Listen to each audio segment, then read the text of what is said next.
Did you do any preparations specifically for your disability before you went abroad? I did. The biggest one was in terms of medication. And knowing before I went abroad, I needed to coordinate several months out to make sure I studied for a semester. So I needed to make sure I had over 4 months of a supply of medication that I could take with me. Because I could have accessed it there, but for insurance purposes and for dosage, because the milligrams, milliliters thing varies a little bit. I studied in the UK. But for keeping things consistent, it made sense to get the medicine here and take it.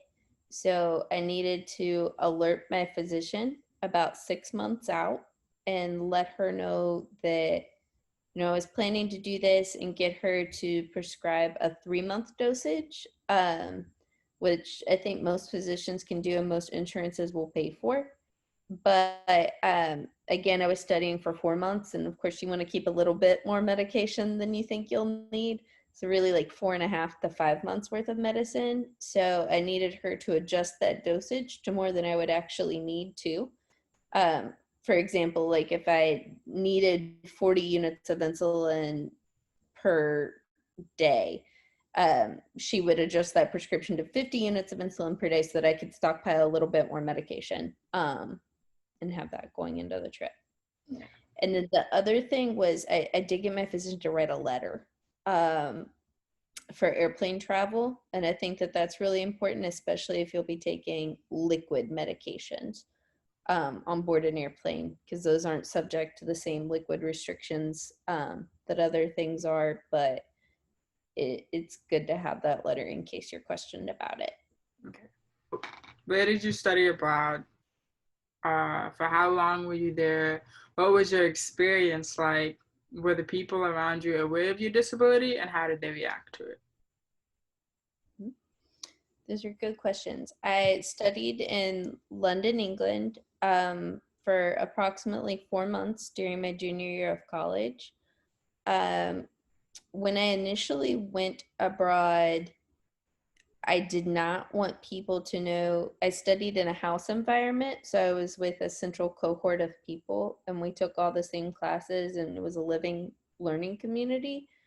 Um, so I knew that they would know that I had to take injections. It did not want them to comprehend the severity of type 1 diabetes or what could happen if my blood sugar were to get out of whack. And I think that that was mostly out of fear of, being excluded from events and from things that people were doing. Because they were scared I was going to get sick. Mm-hmm. Was your mental health impacted negatively at any point while you were abroad because of anything related to your disability?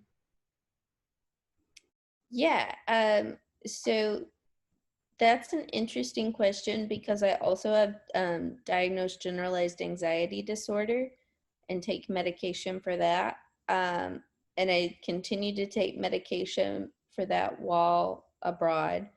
Um, I do think it was slightly isolating in a living learning community to withhold information about my disability. I think one big difference between, at school, I can go to class and present this one side of myself, and then you go home and you don't have that anymore, and your disability can be more at the forefront of your life. And not being able to do that or accept it as part of my, or feeling like I couldn't accept it as part of my identity was a little bit challenging at first, but I will say it became less taxing as the semester went on, and I established a central group of people who I really trusted and formed a bond with and could ease more into feeling comfortable with my disability.